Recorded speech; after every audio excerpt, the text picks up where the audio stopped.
Postcasters, está no ar mais um postcast da Post TV. Eu sou Natália Silveira, com operação técnica de Bruno Oliveira, comigo Victor Rocha. Oi! Oi, tudo bem? Olá Daniele Silveira. Tudo Dani. bem? Vamos para mais um episódio então.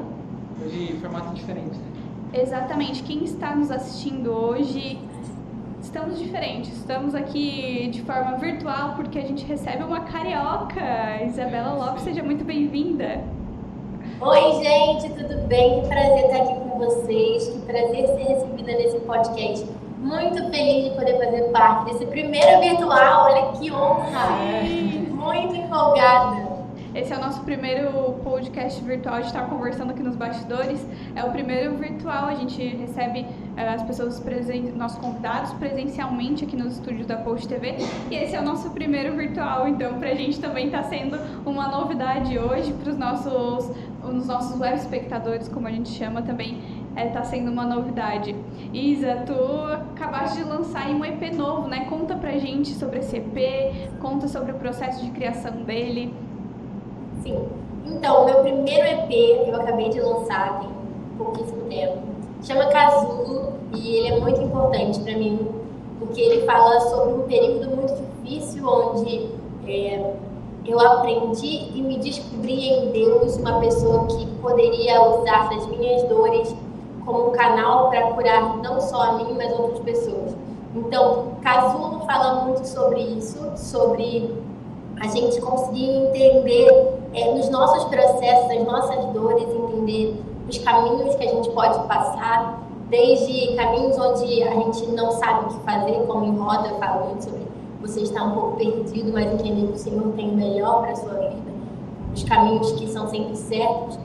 Falar sobre recomeço, que é uma música que fala muito sobre você se ver quebrado, entender que nas mãos de Deus você pode sempre recomeçar. E outras músicas, como Filho Volta Pra Casa, Essência, que fala muito sobre como eu me vi no meio de um caminho de uma indústria da música, onde além de ministério, além de vocação, além de chamado, a gente pode se encontrar quando a gente faz aquilo que Deus te chamou para fazer, que é a arte. E Casulo, que é uma música que é meio uma música assim, eu não sei muito o que está acontecendo, mas eu vou aceitar o processo que Deus tem me feito passar, e eu sei que eu vou crescer, eu sei que eu tenho algo para aprender com isso. Ele surgiu, então, de uma experiência tua, uma experiência pessoal. Sim, esse EP ele é todo sobre experiências que eu vivi. Eu sempre falo que nenhuma dessas músicas foram escritas para serem colocadas no EP, um álbum, ou para serem compartilhadas. As minhas músicas que entraram nesse EP, que é o Casulo, elas foram escritas dentro do meu quarto, em momentos onde eu só chorava e eu pegava meu violão e eu queria compartilhar com o Senhor aquilo que eu estava sentindo. Então, essas músicas elas são muito pessoais, elas não são músicas que são numa linguagem, por exemplo, uma linguagem que é tão comum assim às outras pessoas, porque nunca foi meu objetivo fazer música para que as pessoas cantassem. Meu objetivo sempre foi compartilhar o que eu estava sentindo naquele momento, no meu lugar de vulnerabilidade com Deus. Já era uma ideia tua, já era um projeto teu, tirar do papel essas músicas e transformar num EP. Assim, nunca foi uma ideia, na verdade. Eu nunca quis isso. Eu sempre corri muito do ministério, eu sempre corri muito da música pela música. Eu sempre entendi que Deus tinha algo para mim, eu tinha um chamado, mas para mim o meu chamado poderia ser exercido de forma paralela. Então eu sempre soube que eu poderia estar na minha igreja local, eu sempre soube que eu poderia atender outras igrejas, mas nunca foi meu objetivo lançar músicas e lançar um trabalho. Eu passei por um período muito grande de maturação com Deus, para que eu entendesse que era isso que Ele queria que eu fizesse. Eu tenho 22 anos e eu comecei a compor, eu tinha uns 7 anos de idade, 8 anos de idade. Então, foi um longo período para eu compartilhar aquilo que Deus estava me dando, porque eu só achava que não era para ser mesmo, que era algo que era entre eu e Deus. E esse foi o seu primeiro EP, né? Sim, meu primeiro EP. Meu primeiro EP a gente lançou ele agora, esse ano de 2021, tá quase no finalzinho. Mas ele foi um EP muito surpreendente. A resposta das pessoas, os testemunhos que eu ouvi, foram coisas que a gente não esperava.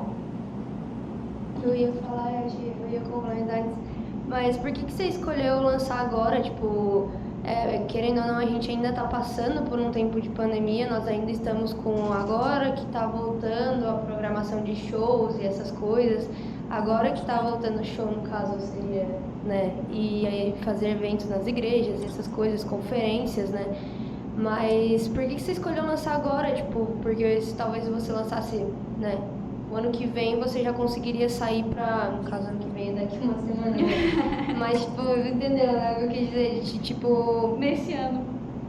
Porque o nosso podcast vai pro ar nesse ano. Epa!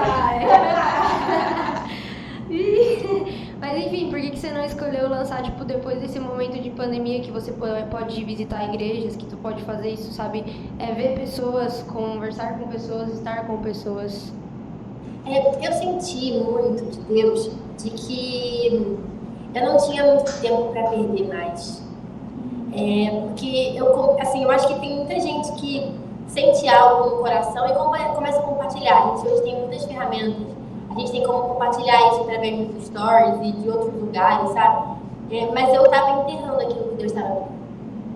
E eu comecei a sentir que não tinha mais tempo quando eu comecei a ver que existiam outras pessoas que estavam vivendo pelas mesmas situações que eu vivi e que elas não tinham vivido experiências com Deus que eu pude ver dentro do meu quarto. Como assim? Rota foi uma música que Deus me deu dentro do meu quarto no meio de uma depressão. Eu passei por uma depressão e essa música foi uma música que eu escrevi numa oração onde eu só não aguentava mais. E como eu vivi isso, eu conheci muitas pessoas durante esse tempo que viveram isso e que se encontraram sem esperança. E quando eu encontrei o caminho, a esperança, onde eu fui restaurada de esperança, de expectativa em Deus, de que Ele poderia fazer algo novo, que Ele poderia fazer algo diferente na minha vida, eu guardei isso para mim. Então, quando eu vi que eu precisava compartilhar, porque isso poderia mudar a trajetória da vida de outras pessoas, essas experiências que eu vivi dentro do meu quarto poderiam mudar a vida de outras pessoas também, foi quando a gente sentiu que não tinha mais tempo para perder. A gente precisava compartilhar aquilo que Deus estava me dando e foi aí que surgiu assim, o desejo de compartilhar a Rota, que foi a primeira música que a gente lançou com o Cinco. Foi mais uma questão de eu preciso mostrar para as pessoas que o mesmo Deus que me encontrou dentro do meu quarto pode encontrar elas.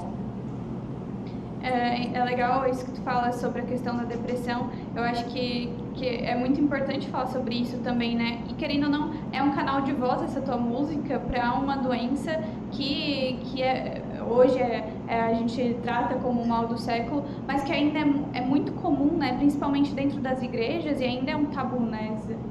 Sim, e eu sempre falo muito sobre isso, porque a depressão ela precisa ser combatida, ela precisa primeiro ser identificada e depois combatida. A gente tem muita gente que somente espiritualiza ou somente acha que é uma questão de só ir ao psicólogo, quando não.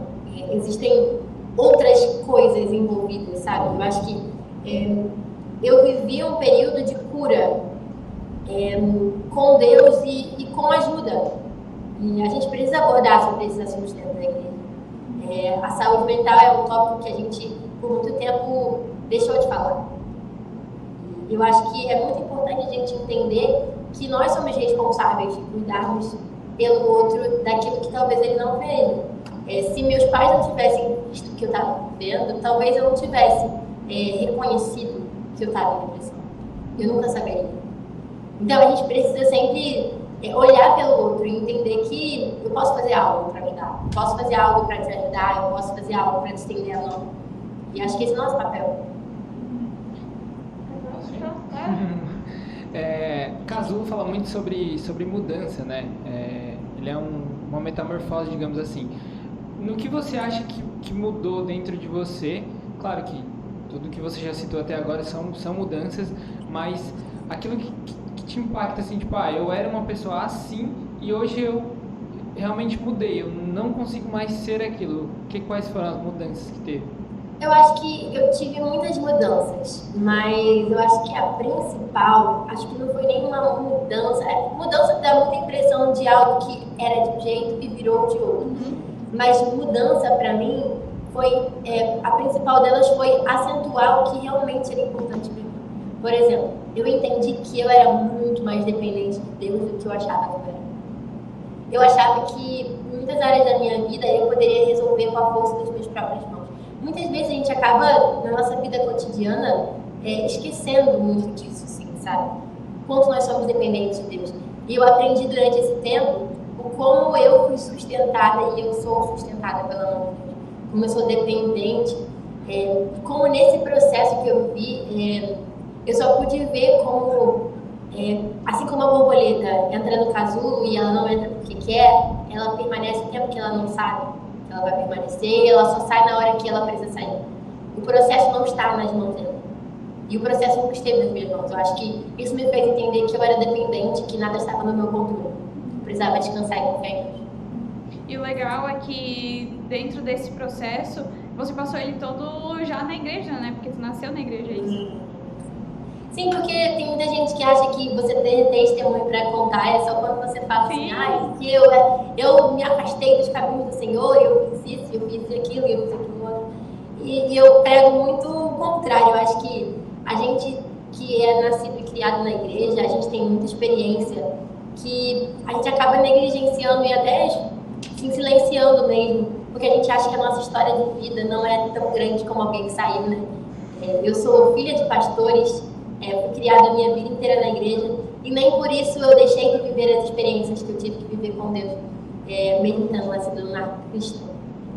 Mas essa influência sobre a tua vida acaba te impulsionando também, né? Porque... Total, eu acho que é uma âncora. Eu acho que é uma âncora de uma forma muito positiva.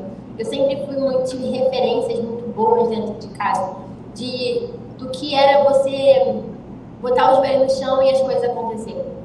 Do que era você clamar por socorro e você ver algo diferente vindo da parte de Deus, sabe? Então eu sempre tive referências muito grandes na minha vida, que para mim funcionaram como âncora. Talvez se eu tivesse passado por um momento de tanto questionamento e eu não tivesse sido uma pessoa que foi ancorada em Deus, eu tivesse me perdido, por exemplo, de mim mesma. Não falo nem me perder no geral, acho que me perdido de quem eu sou, de quem Deus me chamou para ser, da minha identidade nele. E eu sempre tive isso muito definido em mim, eu sempre conheci Jesus de verdade. Então, as minhas experiências, elas foram ancoradas, sabe? Não tinha como você fugir muito. Você está ancorado, pode virar onda, pode vir o mar, mas você tá lá. Você sabe onde você tá, sabe?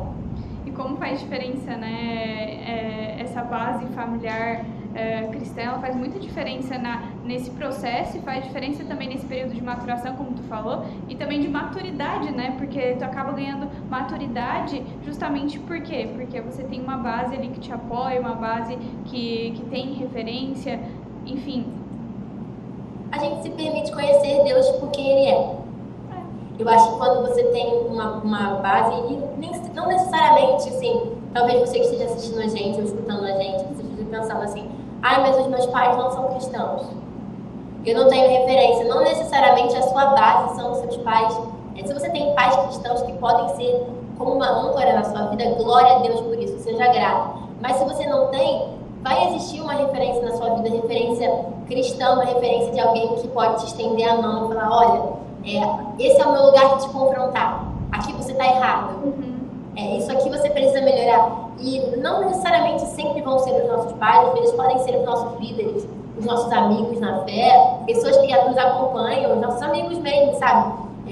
Mas sempre tem essa referência, porque isso faz toda a diferença no nosso processo. Já que estamos falando sobre isso, então, quero te perguntar quais são as tuas referências hoje, tanto, tipo, óbvio, além da tua família, né, para a sua vida, para a tua vida com Deus, mas também para você cantar aquilo que você canta, que querendo ou não você está incluída no meio gospel e existem muitos cantores por aí. Quais que são as suas referências hoje?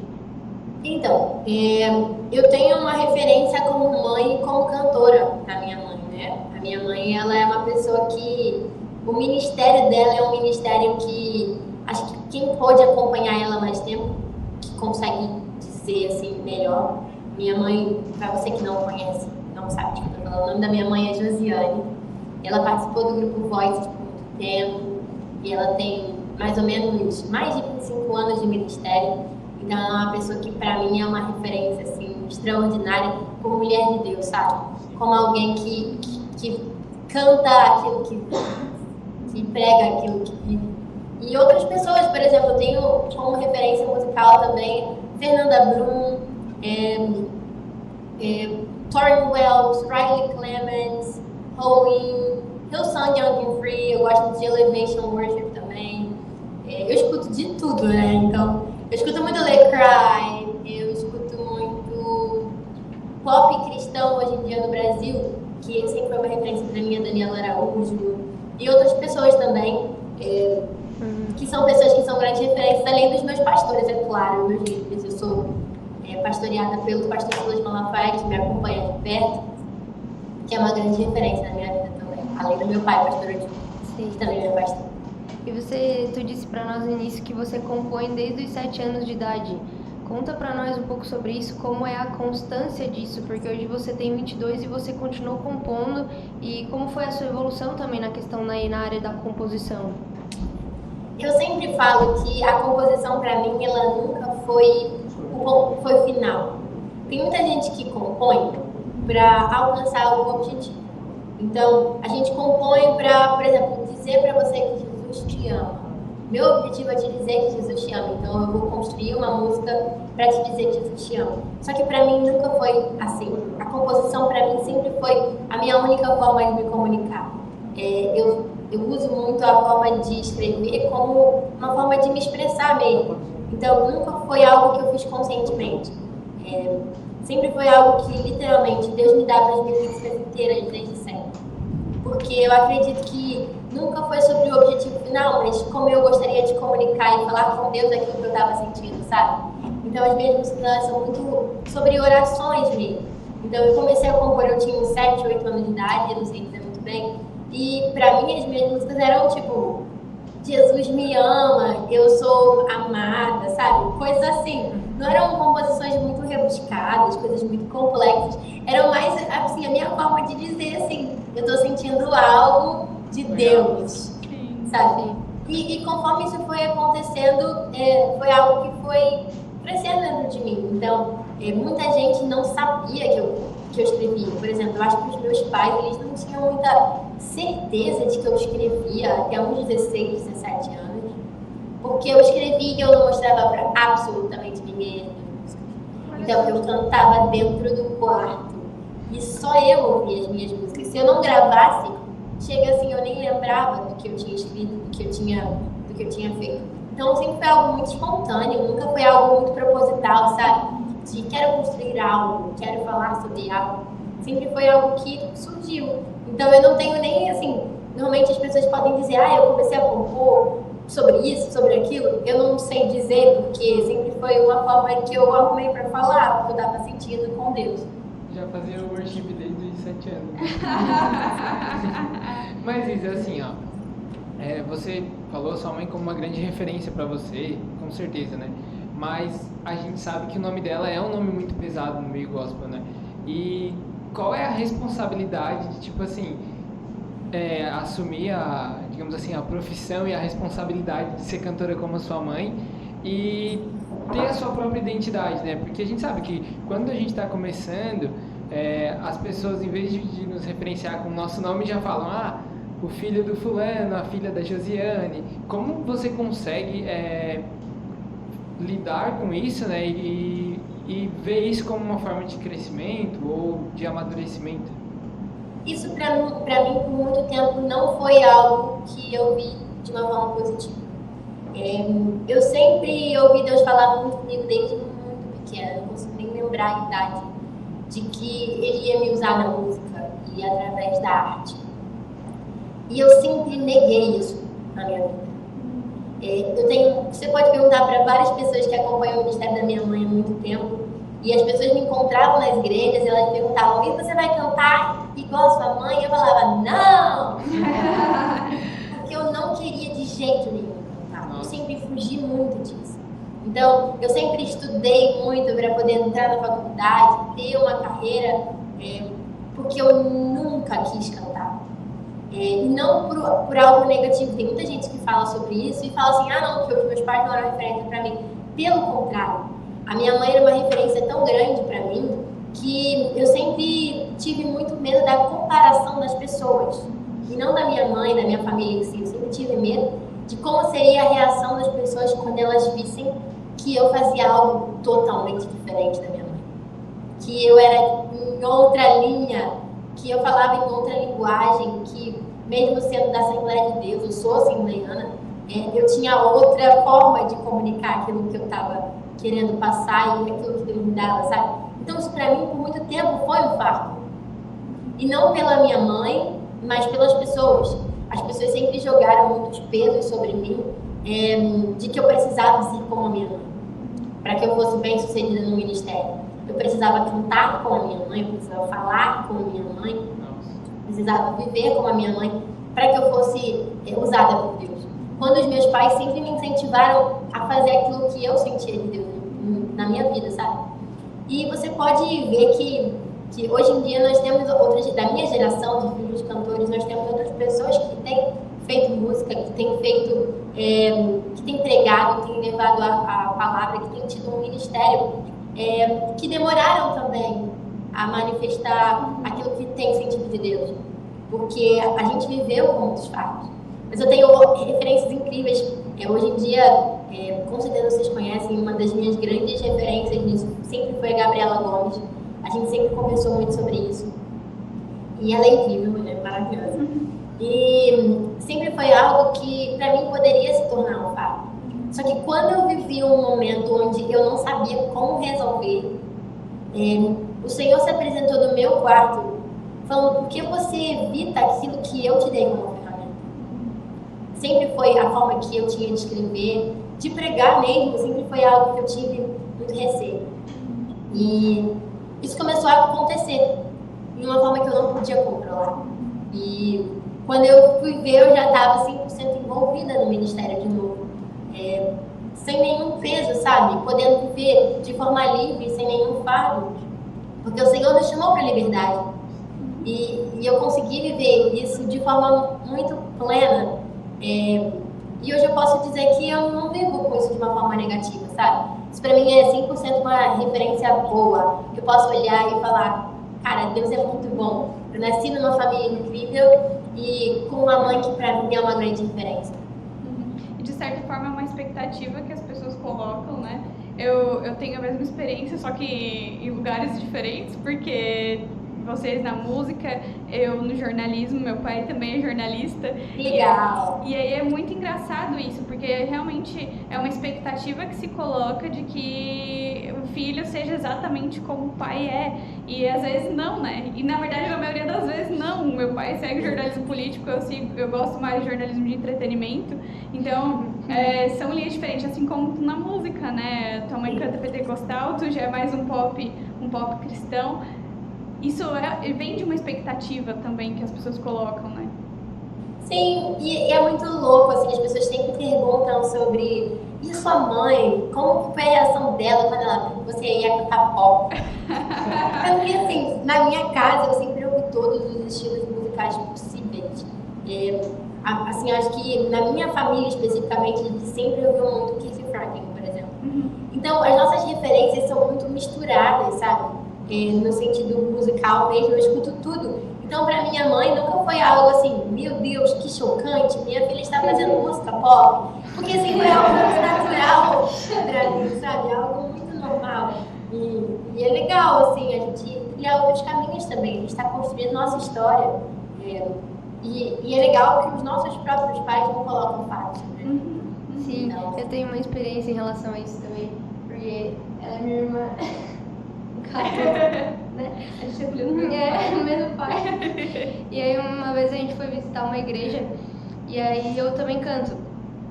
E eu também faço parte do Ministério de Louvor. E a gente foi visitar uma igreja e aí o pastor daquela igreja, eu nunca vou esquecer, ele chegou em mim e falou assim, olha, que tipo de música que tu gosta de escutar? Né? Quais são as tuas referências? Aí eu olhei pra ele e falei, eu gosto de tudo um pouco, tipo, eu gosto de escutar pop, essas coisas. E era uma igreja, tipo, mais pentecostal, sabe? Mais tradicional.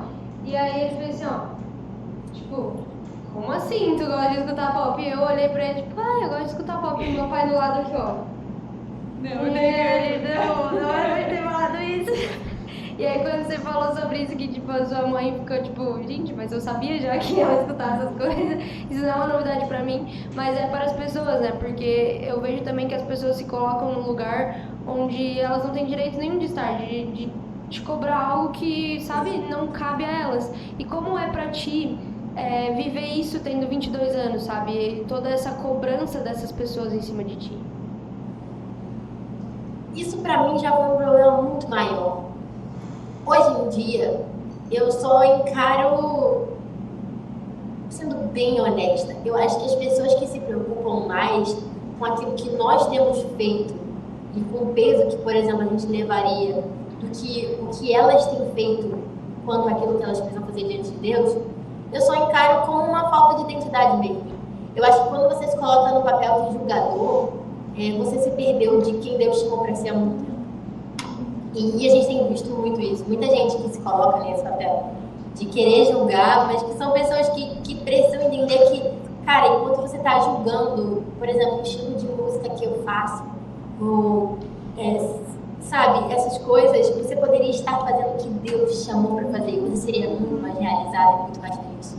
E é uma parada muito pessoal também, né? Porque é a forma como que tu se encontra naquilo que tu gosta de fazer. Tipo, tu se encontrou na área mais pop, no nicho mais pop, digamos assim. E já a tua mãe não, e tá tudo bem, né? E as pessoas são diferentes, e que bom que são diferentes. E assim, é o que Deus me chamou pra fazer hoje. Se Deus quiser que eu faça a música pentecostal amanhã, e isso arder no meu coração, eu vou fazer. Se Deus quiser que amanhã eu comece a cantar rap, e for o que Deus me chamou pra fazer, e o Senhor estiver ardendo no meu coração o desejo de fazer isso, porque as pessoas vão ser alcançadas através do rap, eu vou fazer. Eu não tenho muito esse tipo de preconceito, sabe? No sentido de, não, eu preciso também só fazer música pop, ou só fazer... Eu tô onde Deus quer que eu esteja. Se Deus quiser que amanhã eu não faça mais, eu não vou fazer mais, e é isso aí, sabe? Eu tô muito feliz fazendo o que Deus quer que eu faça. É estar disponível. Sim, 100%. E é sobre isso. O estilo de música que a gente faz não fala sobre a motivação do nosso coração. Enquanto a minha motivação do meu coração for Jesus, eu estou satisfeita. Isa, a gente conversa contigo, a gente vê muito leve, muito tranquila. Só que assim, escrever Casulo para você foi uma transformação. Você falou desde o começo. Mas assim, o que fez você chegar, digamos assim, ao fundo do poço? Tipo, eu preciso escrever isso. Foi a pandemia? O que te deixou tão para baixo assim ao ponto de precisar ter toda essa mudança? Claro, se você eu acho que foi falar, um conglomerado de informações. Ninguém nunca me perguntou essa pergunta. Eu acho que foram várias coisas. Eu acho que eu passei por um momento muito... Tá, deixa eu ver como eu vou falar isso. Eu passei por um momento muito terrível na minha expectativa das pessoas. Eu me decepcionei muito com muitas coisas. Em várias áreas da minha vida, sabe? E isso foi o que acho que desencadeou o processo ser mais rápido. Eu passei por um período muito complicado. E no meio disso tudo, foi o momento onde eu saí da casa dos meus pais e fui fazer seminário. E logo depois fui fazer faculdade em Portugal. Então, foi um período de solidão e não de solitude. Além de... Quem está vazando esse barulho? Várias pessoas falando. Não tô ouvindo. Tá vazando aí? Um pouquinho mais. Mas tá bem tranquilo. Aqui, o pessoal daqui da sala se empolgou. Então, eu vou continuar falando. Então, foi um período de solidão, não de solitude na minha vida. E depois dessa solidão, eu encontrei a solitude, que é o momento onde você se sente realizado estando sozinho. Então, foram muitas coisas. Mas eu acho que estar sozinha nesse período me fez começar a questionar se eu era a pessoa que eu achava que eu era. Se eu era a pessoa realizada, completa em Deus, que eu achava que eu era. Eu achava que eu sabia muito sobre tudo. Eu achava que eu era muito dona do meu nariz, eu sempre achei, eu pensava que eu era muito independente. Quando a gente tem 18 anos, 17, 18 anos, a gente pensa que a gente se manda. E nesse momento da minha vida eu pensava que eu sabia sobre tudo. Dá uma olhada aqui, foguinho. Eu pensava que eu sabia sobre tudo. Então eu acho que a decepção em várias áreas da minha vida fez com que eu entendesse que eu precisava dar alguns passos para trás, porque eu não era a pessoa que eu achava que eu era em Deus. E eu entrei num processo de busca da minha identidade nele, sabe? Não foi um processo de me perder de mim só por isso, sabe? Um questionamento de personalidade ou do que eu tô fazendo com a minha vida. Foi mais de ver que eu não estava realizando aquilo que Deus tinha me chamado para fazer, porque eu estava perdendo muito tempo fugindo. Então eu comecei a me decepcionar com as coisas darem errado ao meu redor. Mas eu não estava no lugar certo. Essência fala sobre isso, né? Que você cansou de tentar entender a... Essência fala muito sobre um outro momento da minha vida. Eu acho que Recomeço fala muito sobre isso. Eu estava muito num processo de assim, perder tudo que eu tinha. Eu abri mão da minha realidade, sabe? Eu me mudei para um lugar onde eu morava sozinha numa cidade de 15 mil habitantes. Eu que moro no Rio de Janeiro. Então eu fui para um lugar onde eu ficava muito sozinha e começou a desmoronar tudo. Então eu comecei a ter que viver em Deus um recomeço. Essência fala muito sobre o que a gente estava falando, estereótipos dentro da música e dentro de tudo. Eu ouvi muito que eu não tinha talento, que eu não sabia cantar, que eu não sabia compor, que as portas nunca se abririam para mim se eu fosse essa pessoa que não era a pessoa que as pessoas esperavam que eu fosse. E a Essência fala muito sobre isso, sobre assim, eu cansei de tentar agradar a vocês. Eu não vou mais ficar tentando agradar a vocês, vou fazer o que Deus me chamou para fazer. Quem gostou, muito bom. Quem não gostou, se resolva com ele. Foi muito sobre isso. Essência é uma música muito assim, eu tava bem brava nesse dia. Porque nesse dia específico de Essência, eu encontrei uma pessoa na rua. E essa pessoa, uma pessoa da área da música. Essa pessoa virou pra mim e falou assim, ai, mas eu acho que você não tinha que cantar. Eu acho que você tinha que ser blogueira. Você tem talento pra isso. E eu sei que a pessoa não falou assim, não foi desmerecendo o trabalho das pessoas que exercem influência no mundo digital. Foi uma forma mais de dizer assim, ai, você não sabe cantar. Deus não te chamou pra isso. E aquela palavra me deixou assim, literalmente na cama por 3 dias. Eu fiquei 3 dias sem conseguir levantar. Porque eu ficava assim, Senhor, mas se o Senhor me chamou, por que eu tô tendo que passar por isso? E Deus falou muito comigo assim, quem te chamou fui eu, não foram eles. Quem sabe que tem pra você sou eu, não eles. Então eles nunca vão entender o que eu tenho pra você. E foi aí que surgiu a Essência. A Essência fala muito assim, eu cansei de tentar fazer música pra vocês. Eu não faço música pra vocês, eu faço música pra Deus. E foi muito esse processo, assim. Ela olhou pra mim e falou assim, eu quero falar, eu... Olha só, uma coisa que a gente vê hoje, que a gente luta contra como Ministério de Louvor, de uma forma em geral, eu acredito que no Brasil inteiro, é a vaidade. Eu vejo que a maioria dos músicos, não só no âmbito da minha igreja, mas assim, de uma forma geral mesmo, sabe?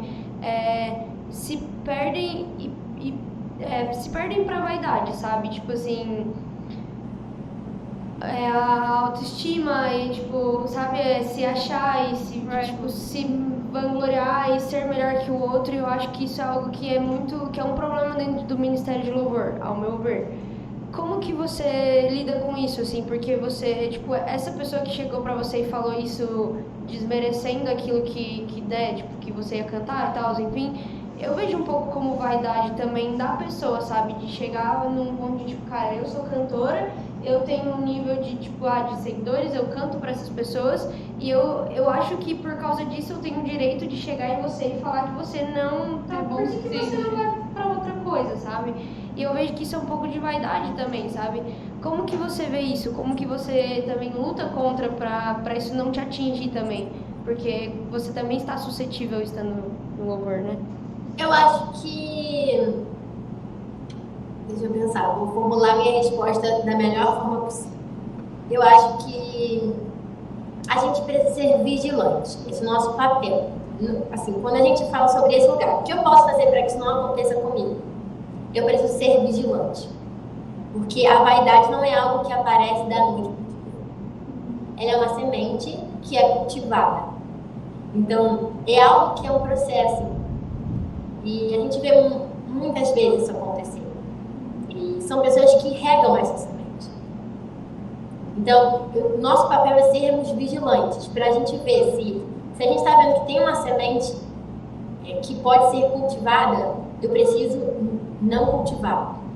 Eu preciso totalmente minar aquilo que pode me derrubar, mas não no momento que se torna uma ameaça, no momento que eu consigo identificar. Porque quando se torna uma ameaça já é grande demais para a gente conseguir terminar isso sozinho. Então tem que ser lá no começo. Eu acho que a gente precisa ser vigilante. Agora, como a gente lida quando isso acontece com a gente? Por muito tempo, eu entrei numa crise existencial com isso. Isso foi algo que, sendo bem sincera, me fez perder muitas noites de sono. Porque por muito tempo eu tentei entender por que as pessoas faziam isso. Mas a partir do momento que eu entendi que quando a gente está verdadeiramente ligado no Senhor, a gente não consegue perder o nosso tempo, desperdiçando o nosso propósito. Você muda a sua perspectiva. A gente tem duas formas de olhar. Eu posso permanecer olhando para essas pessoas que escolhem viver na vaidade, escolhem viver na soberba, por exemplo, que é algo que também a gente pode ver bastante. Eu posso permanecer com os meus olhos nisso, ou eu posso permanecer olhando para o que Deus pode fazer quando eu não estou vivendo isso. Porque quem planta a soberba, quem planta a vaidade, colhe soberba. Quando eu faço isso com os outros, eu vou colher isso na minha vida. Mas quando eu me preocupo em plantar gratidão na vida das outras pessoas que têm começado, gratidão em quem semeou antes, que abriu o caminho para que eu pudesse viver hoje na música que eu posso viver. Quando eu planto gratidão, quando eu planto honra, quando eu planto, eu colho honra, eu colho gratidão. Então, para mim, a vaidade e a soberba são sementes que a gente pode escolher ou não plantar. Então, se eu escolho plantar coisas boas, eu colho coisas boas. Até mesmo dentro da soberba e da vaidade. Eu escolho plantar gratidão e honra em vez de plantar soberba e vaidade. Isso tem muito dentro da igreja justamente porque é o ministério que é mais visto, né? Chega na igreja, a primeira coisa que acontece é o período ali de louvor, de música, de adoração. Então isso acaba trazendo uma visibilidade para quem também está ali na frente, né? Sim. Eu acho que a gente precisa escolher onde a gente vai fixar os nossos olhos. Eu posso permanecer com os meus olhos fixados nos aplausos, ou eu posso permanecer com os meus olhos fixados em Deus. A escolha sempre vai ser minha. A escolha sempre vai ser nossa, do que nós vamos fazer. Eu estou vendo palmas, as palmas não são para mim. Eu posso escolher receber essas palmas como se fossem para mim, ou eu posso entregar as palmas a quem são as palmas.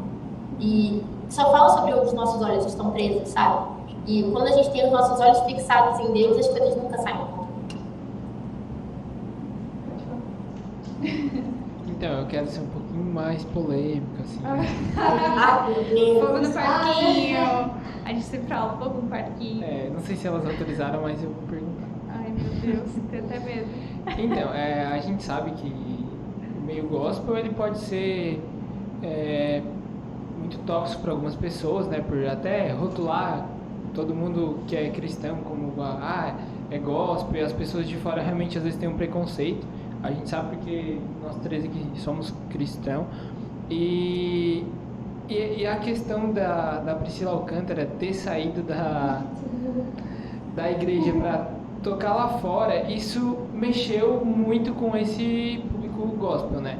Ele mexeu para uma galera que concordou com o que ela fez e para uma galera que discorda totalmente daquilo que ela fez. Eu queria a tua opinião sobre isso. O que você acha dessa decisão dela? não que tenha sido correto ou não, porque isso compete a ela, mas o que você acha dessa atitude dela? Tá, eu acho. Respira aí. Meu Deus, agora que ó, eu tô fugindo de cancelamento. Vou ser cancelada. Então, o que eu A acho? gente podia ter perguntado pra ti quem era a pessoa que te falou aquilo, a gente nem perguntou. Que te deixou 3 dias Eu sem não posso voltar. Mas então, vamos lá. O que eu acho? Eu acho que... Tá, eu vou falar no geral, tá? Não vou falar sobre a Priscila. Eu vou falar no geral. No geral, eu acho que existem pessoas que foram chamadas para a arte e existem pessoas que foram chamadas para o ministério. Não estou falando da Priscila, estou falando no geral. Sim. Então, eu acho... Eita, caiu. Antônio, caiu nosso link. Eita. Voltou? Tá tudo Tão normal? polêmico que chegou até a cair. A pergunta que você me fez, né? Eu vou até cair. É o céu cortando o sinal para... Pelo menos, enfim. Eu acho que existem pessoas que foram chamadas para cada lugar, sabe? Eu acho que existem os montes de influência. Acho que existem pessoas que foram chamadas para os negócios. Existem pessoas que foram chamadas para as artes. Existem pessoas que foram chamadas para o entretenimento. Eu acho que cada um foi chamado para um lugar. Então, quem sabe que Deus falou com ela é só ela. Eu não sei porque ela foi chamada, entendeu? Então, eu fico no meu papel de admiradora da música da Priscila e admiradora do ministério que a Priscila construiu, admiradora daquilo que Deus fez através da vida dela. Assim, o que ela vai fazer a partir de agora, eu não sei. Eu sei que eu sempre acompanhei a Priscila. Eu tenho algumas fotos com a Priscila, algumas experiências, porque para mim ela foi uma pessoa que abriu muitos caminhos dentro do pop, assim como outras pessoas, assim como Daniela Araújo, assim como pessoas que se empenharam em abrir espaço para a gente dentro do pop. Então, se hoje a gente vive um cenário mais amplo dentro das igrejas por causa da música pop, graças a Deus, óbvio, e graças a pessoas que botaram a sua cara a tapa para abrir espaço para a gente como a Priscila. Então, assim, eu não sei. A minha opinião é que eu não sei o que Deus falou com ela, mas eu sei que ela canta muito, que as músicas dela são muito boas e que ela é muito talentosa. Se ela, assim, nunca tive a oportunidade de estar no evento dela, por exemplo, eu só encontrei ela algumas vezes. Nós não somos amigas, adoraria que fôssemos, mas não somos. Então, assim, eu não tenho muito contato, eu não sei o que Deus falou com ela e eu não posso opinar muito, mas ela canta muito. É muito complexo esse assunto, né, seu Victor Rocha? Mas é um assunto bem pertinente, assim, porque realmente a indústria hoje, a indústria gospel, ela é muito... Eu enxergo assim, né? Não sei se... Aí eu acredito que cada um pode dar a sua opinião, mas eu acredito que a indústria gospel, ela limita muito, né? Tipo, tu pode ir até tal lugar, até certo ponto, digamos assim. Daqui, tu não passa mais, ou tu fica ali, né? Não paralisado, porque não tem como estar paralisado num ministério, num chamado que Deus te deu, mas a indústria mesmo não te deixa avançar, entende o que eu quero dizer? Sim, eu acho que assim, a gente só consegue na nossa vida, a gente sempre, quando fala sobre aquilo que Deus tem feito no nosso país, no Brasil, a gente só consegue sempre ver a ponta do iceberg. Então, eu não sei o que Deus está fazendo.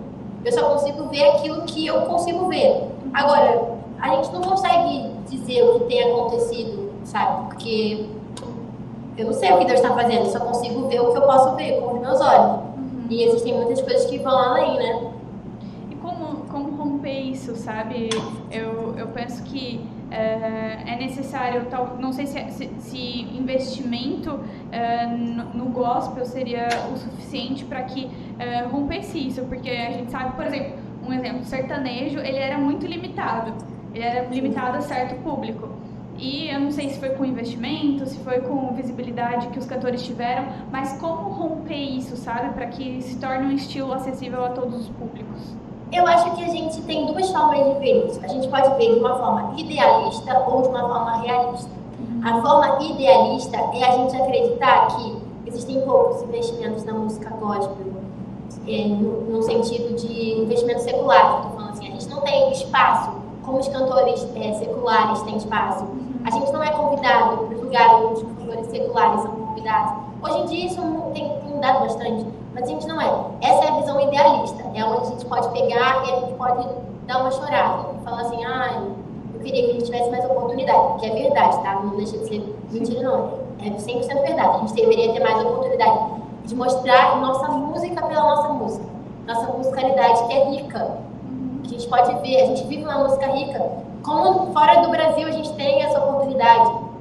Em programas seculares, por exemplo, The Voice, onde fora do Brasil as pessoas têm a oportunidade de cantar música cristã e ministrar sobre a vida das pessoas nesses programas. No Brasil a gente não tem. Não estou fazendo uma crítica a programa nenhum, tá? Só fazendo esse parênteses, estou só exemplificando. Agora, a forma realista de ver as coisas é que eles nunca vão abrir espaço pra gente. Sabe por quê? Porque a nossa mensagem dói. A nossa mensagem dói. A gente confronta com a verdade. E ninguém gosta de ser confrontado com a verdade. Principalmente quando é algo que, por exemplo, poderia causar discórdia, como os assuntos que a gente fala dentro do ambiente cristão. A gente não foi chamado para agradar. E no Brasil a música, ela é, em alguns lugares, não em todos, porque eu não posso exercer esse tipo de pensamento assim, generalista, sabe? Mas em alguns lugares a música, no geral, ela foi levada como somente uma forma de entretenimento. Quando a música secular, ela pode ser vista dessa forma, mas a música gospel não. A gente não faz só entretenimento, a gente não faz só luzes, shows, palcos. A nossa música é uma música de confronto. E por isso que as portas cada vez mais se fecham. Porque esse é o caminho daqueles que trazem a verdade. Enquanto a gente não incomoda, significa que tem algo de errado. Quando as portas se fecham, se torna cada vez mais difícil fazer música cristã, mostra que a gente está no caminho certo, porque a gente tem levado a verdade. E como tu encara a diferença de um ministério para um trabalho, né? Porque eu acredito que a partir do momento que se coloca à disposição para fazer shows, para cumprir agenda, isso já se torna também, de certa forma, uma profissão e se torna um trabalho porque tu precisa entregar aquilo. Mesmo que talvez no dia você não esteja tão bem, você tem que entregar aquilo e acaba se tornando um trabalho. Como que você enxerga a diferença dessas duas coisas, desses dois pontos? De forma simplificada da minha visão, assim, eu acho que isso é um assunto bem complexo e que a gente pode falar muitas horas sobre isso, sobre a diferença entre ministério e carreira. Mas carreira, para mim, é quando eu posso... Por exemplo, carreira para mim é fazer música. Música é por música. Fazer música é carreira. Agora, quando a gente vive um ministério, eu posso ter um ministério e ter uma carreira. Mas existem momentos que as pessoas escolhem ter uma carreira e ter um ministério. Tá, deixa eu tentar explicar isso, porque não fez muito sentido. Eu acho só que o meu ministério, ele não está preso em números, em resultados, em música nova, em capa de alguma coisa. Isso é uma ferramenta. E ferramentas, para mim, são parte de uma carreira. Agora, ministério é aquilo que eu vivo e eu posso te fazer viver ou transportar para que você esteja num ambiente de adoração que a minha vida pode gerar. Ministério, para mim, é sobre vida, não é sobre momentos específicos. Um ministério se vive, um ministério não se compra, ministério não se constrói. Ministério é algo que é vida, é algo que a gente constrói todos os nossos dias diante do Senhor, sabe? Então, a gente não pode simplificar muito essa questão, porque eu posso exercer toda a minha agenda, fazer show e estar cumprindo o meu ministério. Porque o meu ministério é quando eu abro a boca para ser canal. E a minha carreira é quando eu construo algo pelos números ou por aquilo que eu posso criar com as minhas próprias mãos. A carreira vem de mim, o ministério vem de Deus. Que é importante também, né? Esses números, porque são os números que dão alcance àquilo que... porque tem gente também que rivaliza uma coisa ou outra. Ou você tem um ministério, ou você tem uma carreira. E eu acho que é uma coisa que um está dentro do outro, sabe? A minha carreira, ela pode estar dentro do meu ministério, mas o meu ministério não pode estar dentro da minha carreira. E o meu ministério é muito além. Se eu parar de fazer música hoje, eu permaneço no ministério. Porque o meu ministério não está ligado àquilo que eu posso fazer, mas àquilo que eu tenho como missão diante de Deus. Isso não é errado, sabe? Ter uma carreira é 100% ok. A gente construir uma carreira é 100% ok. Mas a gente não pode ter somente uma carreira quando a gente tem visão do que é ter ministério. Eu acho que deu pra entender o que eu falei. Eu confundi, mas deu pra explicar. Não, ficou claro. Ficou bem claro, né? Cara, não, na verdade a gente queria pedir pra tu cantar. Será que teria como? Eu acho que dá. Vamos cantar o quê? O que eu canto? Eu quero que você cante casulo, né? Óbvio. Seu EP. Vou cantar então só o refrão. Ou canto tudo? Vocês querem que eu cante tudo? Fica à vontade. Quer o quê? Pode ser? É o quê? Cante tudo, cante só o refrão. Você que sabe. Seu momento. Seu momento Tá do bom. podcast. Mas enquanto a dor não vai embora, enquanto eu não for pra fora, estou crescendo aqui dentro, vivendo meu melhor momento. Enquanto estou no casulo, encontro em ti um lugar seguro. Estou crescendo aqui dentro, vendo meu melhor momento com você. Ai, que lindo! Agora eu queria saber de novo quem foi a pessoa que disse que tu não serve pra cantar. Mas não foi só uma, foram várias pessoas que disseram que eu não podia cantar. E ó, disseram que eu não sabia cantar, que como eu, tinham outras meninas que poderiam cantar, que eram mais bonitas e que poderiam ser mais legais. Eu ouvi muitas barbaridades, mas o Senhor protegeu meu coração, porque senão eu tinha desistido.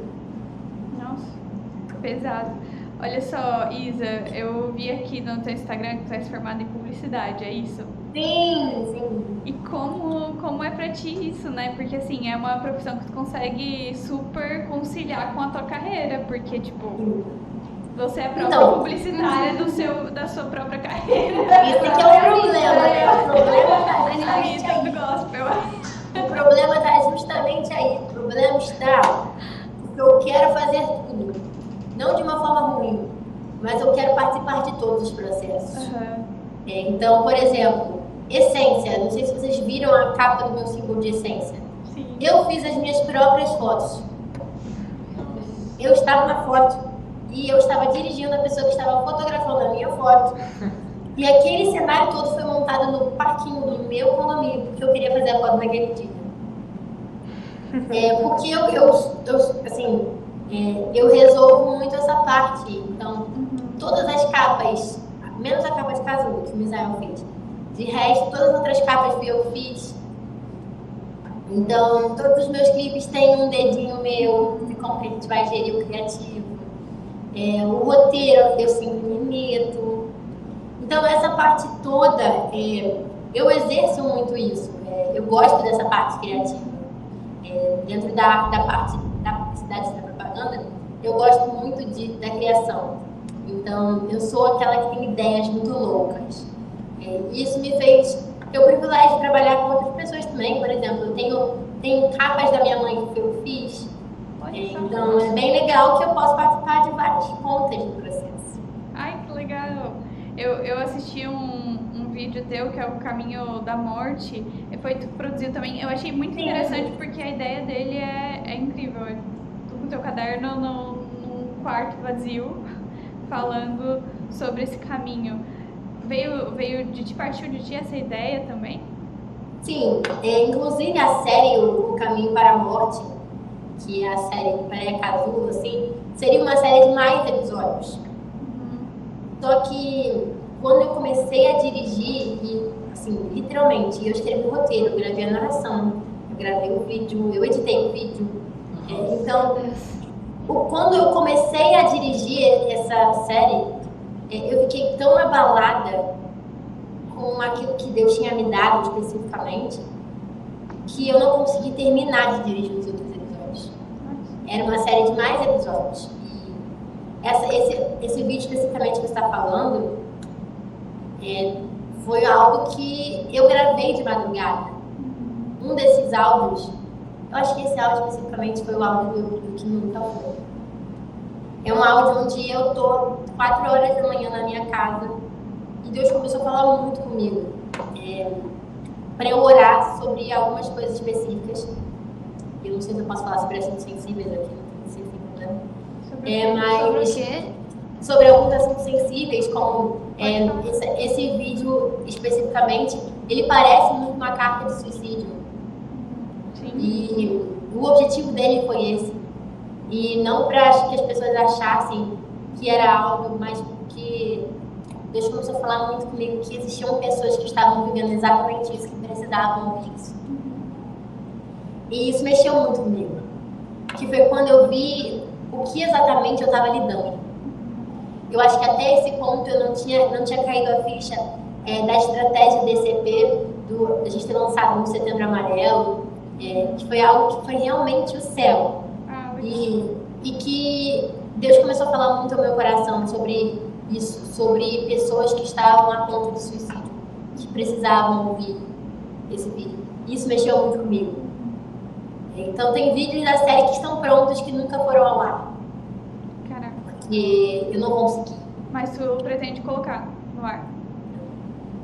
2022. Eu já tô muito curiosa, porque assim, eu gostei muito desse vídeo. Eu assisti ele e eu gostei muito. Eu acho que 2022. realmente tem que...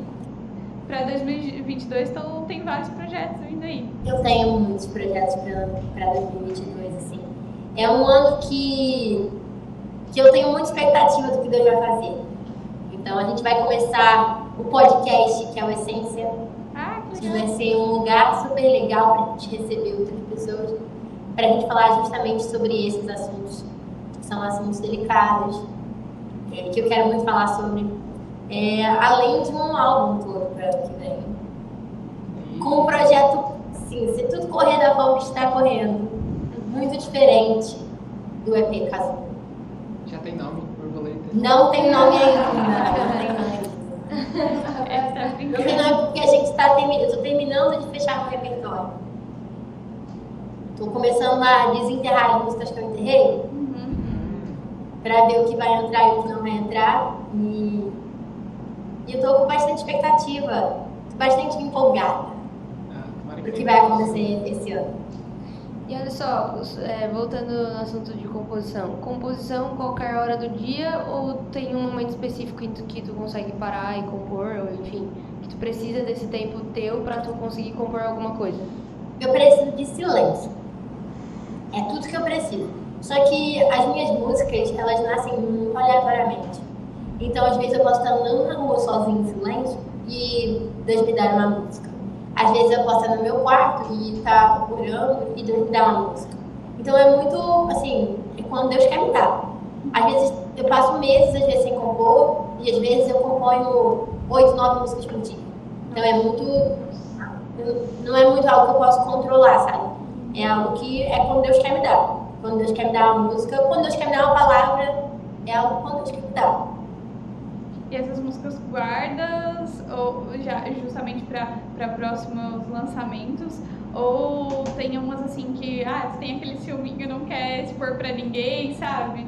Eu tinha muito isso com várias músicas desse EP, principalmente Casulo. Gente, Casulo, eu relutei tanto com essa música, que essa música é meu xodózinho. Mas eu não tenho muito isso. Não tenho muito isso de não deixar as pessoas gravarem minhas músicas, nem nada do tipo de ciúme, sabe? Até mesmo de eu gravar, eu só espero o momento certo. O momento onde eu sinto que é a hora de compartilhar com as pessoas. Tem muitas músicas que eu escrevi nos últimos 4 anos, que eu não sei se um dia eu vou lançar, se um dia eu não vou lançar, se Deus vai me mandar dar pra alguém a música. Até agora eu tô em paz.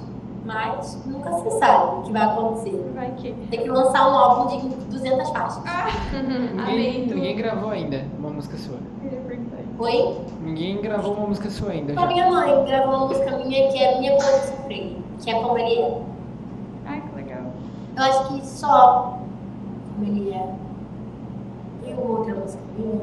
E você tem vontade de pegar essas músicas e, tipo, compartilhar com outras pessoas para elas cantarem, ou é algo que você Sim. não tem vontade?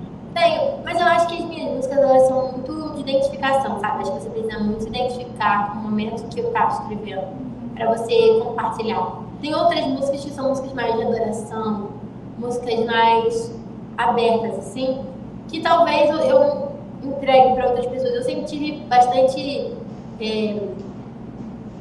calma para entregar as minhas músicas para as outras pessoas. E não é nem por ciúme, mas por identificação. As pessoas acham que elas têm que estar vivendo aquele momento. Assim como gravar música de outras pessoas também. Eu nunca gravei música de outras pessoas. Eu tenho músicas já no meu repertório pro meu próximo álbum que são de outras pessoas, que eu não posso falar. Vai ter feat? Vai ter feat. Ai, meu Vai ter Deus. feat. Não é nenhum spoiler de Mas essa música especificamente que tá no meu repertório é uma música de uma pessoa que eu admiro muito. Que quando essa pessoa me mandar essa música, eu não posso contar ainda quem é, que tudo tem que dar certo, né? Mas eu chorei muito, porque foi um presente de Deus pra mim. E eu nunca gravei música de outras pessoas também. Eu tô num processo ainda pra começar a gravar músicas que tem a ver com o momento que eu esteja vivendo de outras pessoas. Legal. Nossa, essa parte de produção do álbum, essa parte de escolher as músicas que vão entrar, deve ser a parte mais gostosa, assim, né? Porque as músicas já estão prontas, mas tu precisa selecionar. Tu pensa na experiência também de quem tá ouvindo, porque assim, ouvindo teu EP, eu tive essa sensação, a sensação de que eu estava vivendo uma experiência ouvindo ele. Eu gosto de contar histórias. Então, pra mim, o meu álbum, o meu EP tem que ser um começo, meio e fim. Então, casou até a ordem que o EP ele foi divulgado, tudo isso foi uma ordem pensada com aquilo que eu queria compartilhar. Mas sobre o que você estava falando de ser uma parte muito gostosa, sim, mas não. Eu vou te falar. Amo, mas odeio. Porque sim, amo, mas odeio. Por quê? Porque eu tenho que escolher as minhas músicas. E música pra mim é igual. Eu não sou mãe, né? Mas eu penso que é igual filho. Eu não tenho esse negócio de música favorita. Aí eu tenho que ficar escolhendo que música vai entrar, que música não vai entrar. Aí eu chororô. Aí, por exemplo, minha família inteira é por parte de mãe, né? É da música. Então, meu tio é saxofonista, não sei se vocês conhecem ele, o nome dele é Josué Lopes. Ele tocou com Eli Soares, Aline Barros, várias outras pessoas. Também é produtor. O meu produtor do meu EP, no caso, que é o Marcos Costa, é meu tio, que mora em Portugal. Então, todo mundo dá opinião no meu EP. Minha mãe dá opinião. Então, começa a briga. Não, minha favorita é essa, minha favorita é aquela. Entendeu? Então, é uma guerra pra escolher quem vai entrar. Dificuldade com o nome, né, Dani? O nome é muito difícil. É que eu e o Victor, a gente compõe juntos, geralmente. Nós dois. E ele é meu cunhado, inclusive. A gente já tá de tudo aí. Em família. Aí a gente geralmente compõe juntos. E aí o pior pra nós é o nome. Às vezes a gente sai perguntando pras pessoas, fala um nome aí. Dá um nome aí. Eu tenho dificuldade de botar nome das minhas músicas também. Tanto é que os nomes das minhas músicas são bem óbvios. Tipo, o nome da música. Filho volta pra casa. Refrão. Filho volta pra casa. Casulo. Rota. Tipo, são nomes bem assim. Não são nomes muito que você precisa se esforçar muito pra entender. São só porque é minha música mesmo, que eu tenho dificuldade. Vocês com colheita, eu acho. Que é também óbvio, assim. Que depois se tornou outro nome, porque tem isso, né? Tipo, tem muito isso. Tipo, você começa a cantar porque a gente canta, tipo, a gente escreve as músicas pra gente cantar na nossa igreja, entendeu? Então é algo que a gente tá vivendo como igreja, como ministério, enfim, sabe? E aí, como família também, né? E aí a gente começa a cantar uma música, tipo, a gente pensa, vai ser esse aqui o nome. Aí a gente chega, a nossa igreja é uma igreja apostólica. Aí a nossa apóstola chega e fala, e começa a falar, porque tal música com tal nome, sabe? Se referenciando a música por um nome. que não é o nome da música que a gente já tinha colocado. Mas aí mudou. Aí virou. Mudou, porque daí, tipo, todo Mas, mundo ó, chama legal. vou dar pra vocês uma solução pra isso. Qual que é a solução? Nome da minha música, Sem Filtro, entre parênteses, recomeço. Por quê? O nome da música era Sem Filtro, mas todo mundo chamava de recomeço, aí eu botei os dois nomes. Aí, ó. É uma Já coisa que a foi gente a tem dica que pra fazer. vocês, nas próximas já vou dar parênteses lá, ó. A gente tem uma música que a gente escreveu que a gente colocou o nome da música de A Colheita. E aí, o pré-refrão da música, a gente cantava Ele Vem. E aí, todo mundo começou a chamar de Ele Vem. Daí a gente fica tipo, mas não é Ele Vem, é A E a Colheita. é outro nome. Não é essa. Não é essa. Ah, Tá tá. falando Ele Vem. Já que Aí, vai todas virar. as músicas. Ele vem, entre parênteses, acolher. Só pra não dar o braço a torcer. A Colheita era o nome. Ô Isa, e tu falaste também sobre um período que tu morou em Portugal. Eu fiquei curiosa para saber sobre isso e se tu terias vontade de voltar a morar fora do país, se o Brasil é realmente teu lugar, nunca mais sair daqui só para passear, fazer viagens, claro. Eu aprendi com os meus erros. E qual é o meu erro? Eu dizia que eu nunca ia morar fora. Deus me mandou ir embora, eu fui embora. Então eu não posso dizer que eu nunca vou morar fora de novo, porque se Deus me mandar eu vou embora. Mas eu gosto muito de morar no Brasil. Morar no Brasil pra mim é ter comunhão com a minha igreja, sabe? Viver numa realidade diferente. Foi muito necessário na minha vida, eu cresci muito. Eu saí de casa com 18 anos para 19 e morei 1 ano e meio, quase 2, sozinha, fora. Então eu cresci muito nesse tempo, foi um momento que Deus usou na minha vida um lugar onde ninguém me conhecia, para confirmar muitas coisas, sabe? Mas eu passei por muitas experiências, sabe? Eu fui para os Estados Unidos fazer um seminário, fiquei 6 meses, fui muito feliz. E depois fui para Portugal fazer faculdade, a princípio eu ficaria 3 anos. Mas o processo de adaptação foi um pouquinho complicado. E aí eu decidi vir embora. Com 8 meses lá, eu vim embora. Então, eu voltei para minha igreja, eu voltei para o meu cotidiano, eu voltei a compor, eu voltei... Então, para mim, foi um momento, sabe, muito de alívio quando eu voltei. Então, sim, eu não planejo voltar. Se Deus me mandar ir, eu vou. Mas não é algo que está dos meus planos. Vai passear, fazer shows. Eu vou para passear, para viajar, para comer comidas boas. Cantar. Para morar, não planejo. Porque eu acredito que tem essa projeção também de uma carreira internacional, né?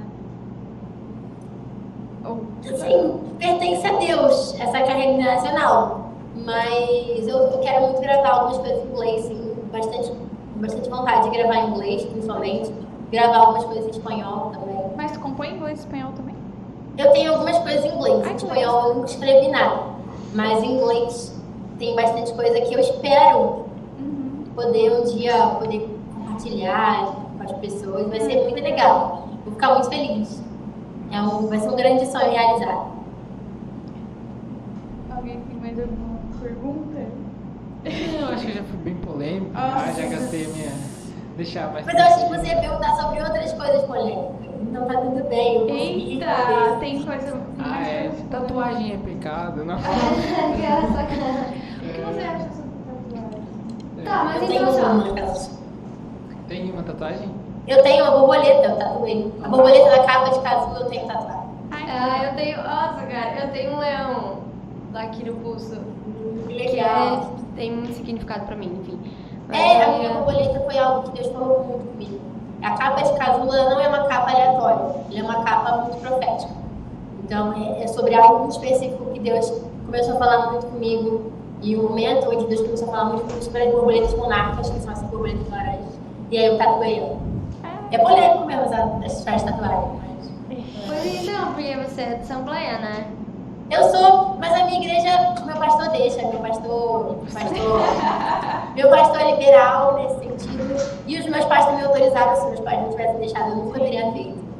E se a minha igreja também não tivesse permitido, eu também não teria feito. Eu não sou rebelde, gente, não tenho autorização. Tá, mas então já que tu disse que a gente nem fez tanta pergunta polêmica, eu vou perguntar mais uma. Ai, meu Deus, eu tenho até medo. A Dani é pior que eu. Já que o Victor perguntou de Priscila Alcântara, eu vou perguntar de Daniela Araújo. Como foi pra ti receber toda aquela informação, daquelas paradas? Pra quem não tá ouvindo, pra quem está ouvindo, desculpa, e não sabe, procura pra saber, entendeu? Porque é mó rolê. E tu sabe do que eu tô falando, né? E aí eu quero saber como que você lidou com isso, porque como tu disse, tipo, ela era uma referência pra ti também. E eu quero saber também, não só da questão de tudo que aconteceu e, tipo, da repercussão que isso teve dentro da igreja, mas como foi lidar pra ti com, querendo ou não, uma decepção de alguém que, tipo, tu tinha como referência ter feito algo que, tipo assim, nunca ninguém teria imaginado, enfim. Eu acho que a Dani, tá, vou falar sobre a Dani primeiro. A Daniela Araújo é uma pessoa que, pra mim, ela é genial. Ela é uma pessoa muito visionária, ela é muito à frente do nosso tempo, como arte mesmo, assim, ela compreende muito de arte, entende muito de música. Como poucas pessoas eu vejo, assim, desbravando esse conceito de arte no Brasil, dentro da música cristã. Então, assim, eu sou uma grande admiradora da Daniela, pelo que ela construiu e pela pessoa que ela é. E também não é uma pessoa que eu sou amiga, também gostaria de ser amiga, porém não sou. Nós não somos amigas, mas eu admiro muito ela de longe. E pra mim, eu também acho que Deus trata com cada um de uma forma, sabe? E pra mim a Dani, ela mais importante do que a gente ver os pontos que podem ser considerados pontos de alguém que pode cair, ou todos nós somos sujeitos a cair, correto? Pra mim é sobre o que ela fez depois disso. Pra mim é sobre como nós pegamos as nossas dores e a gente usa isso de combustível para que a gente esteja cada vez mais ligado no Senhor. Então, pra mim ela é uma inspiração para uma pessoa que venceu e que tem vencido. Tem vencido a depressão, que tem vencido problemas na vida, tem vencido. E pra mim isso é o mais importante, sabe? A Daniela que vence, a Daniela que tem vencido e que tem feito aquilo que tem sentido no coração dela. Vem aí o feat. Queria, no sonho. Vai que, né? Mas eu acho que é muito sobre isso que ela falou mesmo, porque as pessoas, elas, a primeira pensamento é julgar mesmo, né? O ser humano, ele é totalmente corruptível e a gente pensa, tipo, porque ela era um exemplo e tal, mas ela é uma pessoa como qualquer outra, né? E eu acho que o Evangelho, ele fala muito sobre isso, sobre o final, né? Não sobre o começo ou sobre o meio, né? Ele fala sobre aquilo que você termina como, né? Tem vários exemplos de pessoas que eram de uma forma, passaram por Jesus, por um tratamento, por algo, e o que contou realmente foi o final, né? Como você teve alguns problemas que você relatou pra gente, como nós temos problemas, e pessoas ruins sempre vão ter em todos os lugares, né? Cabe você pegar aquela crítica, pegar aquilo que as pessoas falaram e tentar transformar em algo melhor, né? Sim. E é sobre isso. Tá tudo bem. É sobre isso que tá tudo bem. Sobre isso, não vou dar opiniões, mas eu acho que dá pra gente comparar a situação midiática. Eu jornalista, vou ter que fazer isso. Porque assim, foi no mesmo período que Demi Lovato teve uma overdose, Daniela Araújo também no gospel teve uma situação, não uma overdose, mas teve uma situação parecida. E a mídia tratou, não que tenha tratado de forma diferente, mas a forma com que as pessoas receberam foi diferente. Não sei se tu entende o que eu quero dizer. Demi Lovato, existiu uma comoção no mundo inteiro de que, né, ela quase perdeu a vida e... eu não tenho nem palavras porque eu sou muito fã dela, mas assim, cara, teve ali a beira da morte para uma situação e houve essa comoção mundial. E quando saiu a notícia da Daniela, foi uma repercussão extremamente negativa. Isso porque a maioria do público dela era um público gospel. E querendo ou não, existe isso, né, Isa? A gente percebe isso, como as pessoas que consomem o gospel são as primeiras a negar quando alguém em posição assim de destaque erra, né?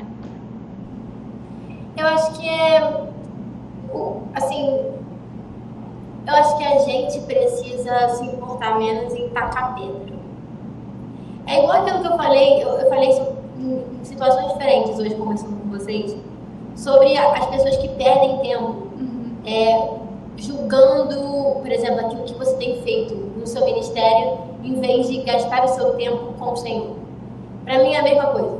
Eu acho que você pode gastar o seu tempo jogando pedra, ou você pode gastar o seu tempo orando para que aquela pessoa se recupere. Sim. A escolha é sua. E aquilo que você plantar é aquilo que você vai colher. Sim. Posso jogar pedra, mas assim, e aí? O que vai acontecer comigo? Sim. Mas você entende que a mesma pessoa, eu vi isso em vários stories, várias redes sociais, vários tweets, a mesma pessoa que abraçou a situação da Demi Lovato virou as costas quando foi a situação da Daniela. Isso por ser uma referência gospel, entende o que eu quero dizer? Tipo, como se a pessoa precisasse ser perfeita. Perfeita. Sim, mas eu acho que é por isso, é porque quando é sobre alguém que eu espero, eu me preocupo em abraçar. Quando é sobre alguém que eu não espero, eu me preocupo em jogar pedra. Então, a gente pode... Pra mim, é muito sobre isso. É sobre a gente entender que, cara, eu preciso fazer algo sobre. Sim, eu preciso me posicionar, eu preciso. Agora, eu posso fazer isso com amor ou eu posso fazer isso com julgamento. O que é certo, o que é errado. Nós como cristãos, nós como pessoas que somos cristãos, a gente não negocia os nossos princípios, os nossos valores, aquilo que é correto, aquilo que é reto diante de Deus. Mas, na forma que eu compartilho com você, eu posso fazer isso de forma com pedra ou com amor. Sim. Isso pra mim é uma coisa que não faz muito sentido, porque se eu abraço uma situação, eu vou abraçar a outra também, sabe? Eu acho que não existe uma balança dizendo que a pessoa do gospel ela tem que ser perfeita, então eu coloco numa balança essa aqui, mas essa aqui não conhece Jesus, então essa daqui eu posso falar o que eu achar que devo e tal, mas essa aqui eu posso julgar sim, porque como assim ela conhece Jesus e ela caiu? Como? Sabe? Exato, é muito, sei lá, bizarra essa situação, assim, 100%. pra mim. Concordo 100%. É muito louco. É muito louco. E foi na mesma época, teve muitas tretas. Se a gente for falar de treta no gospel, Jesus amado. Jesus amado, mas na época teve que sair do JA também. Meu Deus. É uma situação atrás da outra. E tá tudo bem, porque ninguém é perfeito, né? Assim como tem polêmicas no secular, vai ter no gospel. E é sobre isso, e tá tudo bem. E já aproveitando, quero te pedir pra tu cantar a essência pra nós. Porque fala um pouco sobre isso, sobre quem você é. Quero adorar quem tu és, sendo quem eu sou. Quero que a minha essência te agrade, Senhor. Quero tocar o seu coração com o meu louvor. Que não seja só promessa, mas que seja amor. Amor, amor, amor, amor. Ai, que delícia! Quem quiser escutar o teu EP, Isa, é só procurar no Spotify. Em todas as plataformas de música, meu EP tá lá. O EP se chama Casulo. Meu nome é Isabela Lopes, para você que quer procurar pelo meu nome nas plataformas. Isabela se escreve com S e 2 L's, Isabela Lopes. E aí você vai me encontrar em todas as plataformas, várias músicas, além do meu EP também. E no Instagram também, tá no Instagram. No meu Instagram é @Isabela com S e 2 L's, L de Lopes, oficial. Isabela L oficial. Aí você me encontra lá. No YouTube também, Isabela Lopes. Deixa eu pensar aqui mais. Qual outra rede social? Twitter, TikTok. TikTok é Lopes Isabela, mas eu não uso TikTok. Vocês têm que Eu ia ensinar falar pra isso que você TikTok. botou no stories que tá indo pra rede vizinha. Eu tô tentando, mas eu sou muito ruim, eu preciso aprender. Acho que é isso, Instagram, YouTube, e em breve estarei na rede vizinha, no TikTok. Perfeito. Isa, foi um prazer te receber, foi um prazer te conhecer, adorei o nosso bate-papo. Obrigada pela disponibilidade de participar aqui com a gente do podcast. Foi um prazer. Gente, fico muito feliz pela oportunidade de conhecer vocês, estar aqui conversando com vocês e também das pessoas que estão ouvindo a gente, assistindo a gente, poderem conhecer um pouco também de mim, conhecer um pouco dessa nossa conversa. Espero que a gente tenha a oportunidade de se encontrar pessoalmente. Ai, em quero! Eu ia falar sobre isso, Por né? favor. Se vier para o sul, Florianópolis, Sim, região, Araranguá, sim, Criciúma, A gente vai ter que fazer esse encontro presencial. Por favor. Então, pra mim foi um prazer. Muito obrigada por A essa gente vai honra. pro Rio esse ano. Exato. Me avisa também, por favor. Partiu o rolezinho no Rio de Janeiro. Isa, muito obrigada por esse tempo de mesa. Foi um prazer estar contigo e trocar essa ideia. Muito obrigada pelo tempo. É isso, como eu falei antes, né, espero que a gente se encontre ainda, né? Que seja só o primeiro de muitos, talvez. Daqui a pouco, com as músicas dela estouradas ali, a gente fazendo cover, né, Dani? Tocando por tudo. Já pode fazer Já dá pra cover. começar a fazer, porque tem umas ali que é top. Mas é isso, Isa, muito obrigado por ter tido esse tempo com a gente. Espero que você tenha gostado também. Foi incrível, eu adorei. Desculpa qualquer qualquer coisa, né? Desculpa qualquer Já polêmica. pedindo desculpa pelas polêmicas alheias dos meus coleguinhas. Geralmente a Dani, eu sou bem de boa, mas a Dani tava muito quieta hoje. Eu pensei, vou ter que Teve que fechar. comentar a polêmica um pouco no parquinho. Não queria assustar, né, a nossa convidada, porque aqui, quando é presencial, a pessoa não tem como fugir, né? Aqui é só tu desligar, né? Vai cair sem querer a chamada. Quem caiu na Eu achei que ela internet? ia fugir. Caiu a internet aqui, desculpa, já tá voltando. Mas é isso, eu acho que é só pra ter uma visão mesmo do que nós pensamos, daquilo que a gente compartilha como cristão, como ser humano, como pessoa. E foi muito legal, foi muito bacana mesmo. E, como eu disse, espero que tenha outros. Foi muito legal, volte sempre. É isso aí. Obrigada, gente. Foi um prazer estar com vocês. Obrigada, beijinho, tá? Beijo, tchau. Tchau. E a você, nosso podcaster, que nos assiste, que compartilha essa entrevista em todas as redes sociais, compartilha depois também os cortes que a gente posta no Reels, no TikTok, compartilha tudo, manda pra todo mundo e a gente se vê no próximo episódio. Até lá. Tchau. Tchau. Fechou!